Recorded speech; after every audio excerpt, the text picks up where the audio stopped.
One of Jesus' most loyal followers was the Apostle Paul. He had not always been a believer in Jesus. When he was younger, Paul did not believe that Jesus was God's messenger on earth.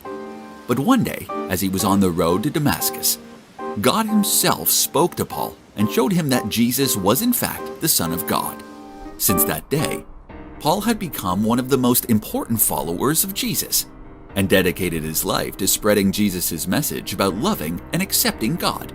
He preached this message everywhere he went and was so passionate that he caused many others to also dedicate themselves to the message of Jesus.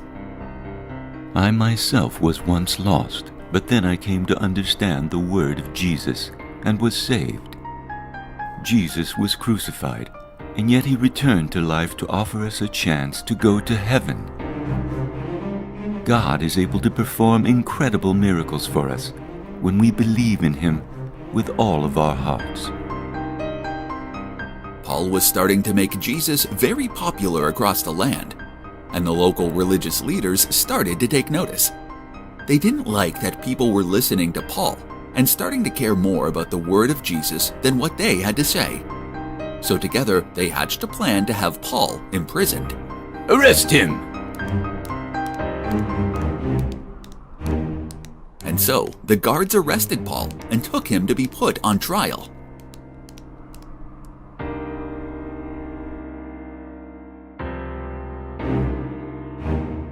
Paul, we have brought you here today to put you on trial for spreading lies and trying to create riots in our city.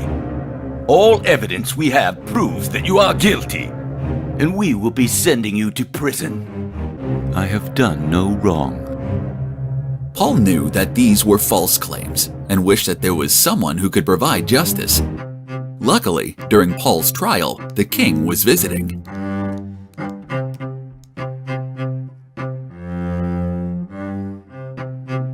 The king himself reviewed Paul's case and could see no evidence that Paul had done anything wrong. Paul simply told the king about Jesus and his message, and the king found great sympathy for Paul. Paul, I see nothing wrong in what you have done, and in fact, I am moved by what you have told me about Jesus and his message. But even though the king himself had found Paul innocent, this wasn't enough for the religious leaders. They wanted Paul as far away from their land as possible, so they hatched another plan. Aha! But Paul here is in fact a citizen of Rome, so we cannot fairly put him on trial here. We must send him all the way back to Rome to be judged by the emperor for his crimes. It was true. Paul was a citizen of Rome. And so even though the king thought Paul to be innocent of any crime, it was agreed that Paul would be put on a ship and sent all the way to Rome for judgment. Once Paul was put aboard the ship, he and his fellow prisoners had a long and difficult journey to Rome ahead of them. There was not a lot of food on board for the prisoners, and with such a long journey ahead of them, they soon began to feel weak and tired. The ship sailed through the Mediterranean Sea, stopping at different ports to drop off cargo and pick up more prisoners to be taken to Rome. As they sailed, the conditions grew worse and worse. Winter was approaching, and day by day, the skies grew darker and the waves grew higher and more dangerous. Eventually, after many weeks at sea, the ship pulled into a harbor on the Greek island of Crete. But soon after they docked, the crew decided to continue sailing to another port in Crete, where they wanted to spend the winter months.